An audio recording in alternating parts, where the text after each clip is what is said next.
They are typically equipped with an automatic transmission system. This transmission system is known as Continuously Variable Transmission, or CVT. The basic principle of a pulley-based CVT can be demonstrated by using this simple setup. It has a driver pulley and a driven pulley with variable diameters. A V-belt with constant length runs between these two pulleys. High RPM is obtained by increasing the diameter of the driver pulley and decreasing the diameter of the driven pulley. High torque is obtained by doing the opposite. This system allows us to achieve infinite number of drive ratios between the minimum and maximum limits. It is not possible to simply change the diameters of solid pulleys as shown in this demonstration, so engineers developed certain mechanisms to obtain similar mechanical characteristics.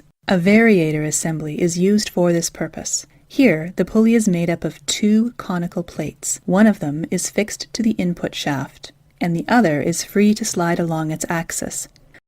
A V-belt runs between these plates. The rear side also has two conical plates between which the belt runs. One of these plates is fixed to the shaft, while the other can slide sideways. A compression spring forces the sliding plate to stay close to the other plate. This forces the belt to stay at the highest diameter of this pulley. In the driver pulley, the axial stiffness of the belt pushes the sliding cone farthest apart. This causes the driver pulley to have minimum diameter. This is the condition of high torque, low RPM. To obtain high RPM, the diameter of the driver pulley decreases and that of the driven pulley increases. Let's understand how this is achieved in the actual scooter CVT. The sliding conical plate of the driver pulley has a set of rollers or sliders as shown here. When the engine is at low RPM, the rollers are held near the center of the pulley.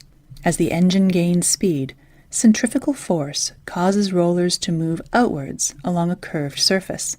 These rollers push against the ramp plate. Since the ramp plate is fixed, the sliding conical plate is forced towards the other plate. Let's see the diameter change in slow motion.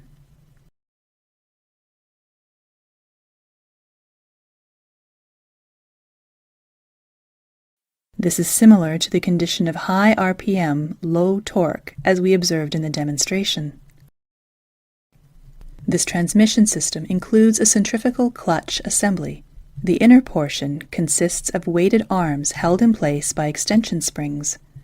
These arms are connected to the pulley. The clutch housing is connected to the output gear. When sufficient speed is reached, the centrifugal force causes the arms to swing outward, and the friction pads engage with the clutch housing.